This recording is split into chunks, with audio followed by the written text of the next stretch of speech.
हिमाचल प्रदेश में आई आपदा के बाद राहत और पुनर्वास का काम जारी है, लेकिन इसको लेकर सियासत भी थमने का नाम नहीं ले रही। इसी को लेकर एक बार फिर नेता विपक्ष जयराम ठाकुर ने सरकार पर झूठ बोलने का आरोप लगाया। घोषणा के बाद अब तक आपदा प्रभावितों को राहत न देने की बात कही गई। इस दौरान जयराम ठाकुर ने सरकार पर आपदा प्रभावितों के साथ राजनीति करने का भी आरोप लगाया। देखिए, हमारा उसमें बड़ा स्पष्ट कहना है कि आपदा के दौरान जो प्रभावित परिवार हैं उनके साथ राजनीति नहीं होनी चाहिए, उनकी भावनाओं के साथ खिलवाड़ नहीं होना चाहिए, क्योंकि वो बहुत बड़ी मानसिक पीड़ा के दौर में से गुजर रहे हैं। किसी का परिवार का सदस्य चला गया, किसी का घर चला गया, किसी की जमीन चले गई, किसी की पशुशाला चले गई, पशु चले गए, तो बहुत बड़ा नुकसान उनको झेलना पड़ा है इस त्रासदी के दौरान। और ऊपर से सरकार ने घोषणा की कि हम हिमाचल प्रदेश में जितने भी ऐसे लोग हैं जिनका घर चला गया है, ग्रामीण क्षेत्र में उन लोगों को हम 5,000 रुपये प्रति माह के हिसाब से किराया देंगे। और इसके अतिरिक्त जो शहरी क्षेत्र हैं, जिन लोगों का घर चला गया है, उनको 10,000 रुपये किराया देंगे। मैंने जानकारी हासिल की, अभी तक कहीं भी न ग्रामीण क्षेत्र में और न ही शहरी क्षेत्र में उन लोगों को इस रूप में राहत दी गई है। तो वहीं वाटर सेस को लेकर केंद्र और राज्य सरकार के बीच तनातनी देखने को मिल रही है। बीते दिनों जब केंद्र की ओर से वाटर सेस हटाने के लिए सुझाव पत्र भेजा गया, तो इस पर उप मुख्यमंत्री मुकेश अग्निहोत्री ने राजनीति से प्रेरित पत्र बता दिया, जिस पर अब नेता विपक्ष जयराम ठाकुर ने जवाब देते हुए कहा कि पत्र न केवल हिमाचल को भेजा गया, बल्कि हिमाचल के अलावा उत्तराखंड, जम्मू कश्मीर को भी भेजा गया है।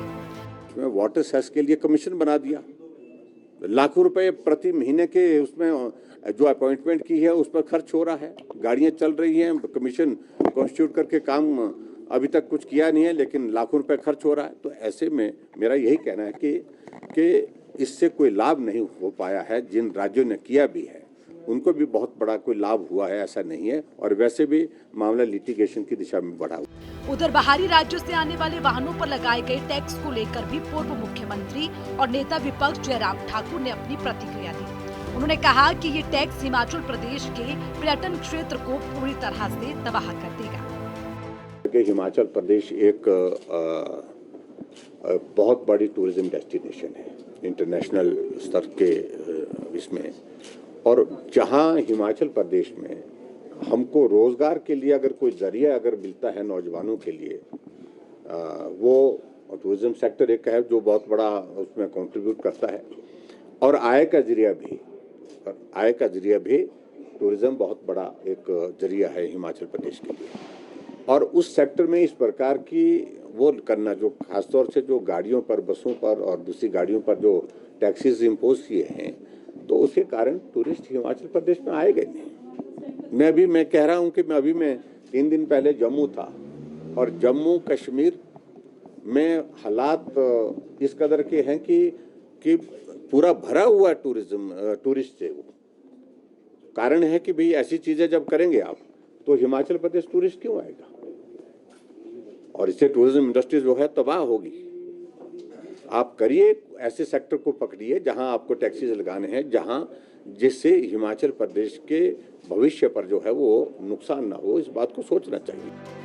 बता दें कि बीते दिनों टैक्सी चालक टैक्सी चालकों से टैक्स वसूलने को लेकर परेशान थे, जिसे लेकर उन्होंने सरकार से टैक्स कम करने की मांग की थी, जिसे लेकर अब विपक्ष ने भी सरकार को घेरना शुरू कर दिया है।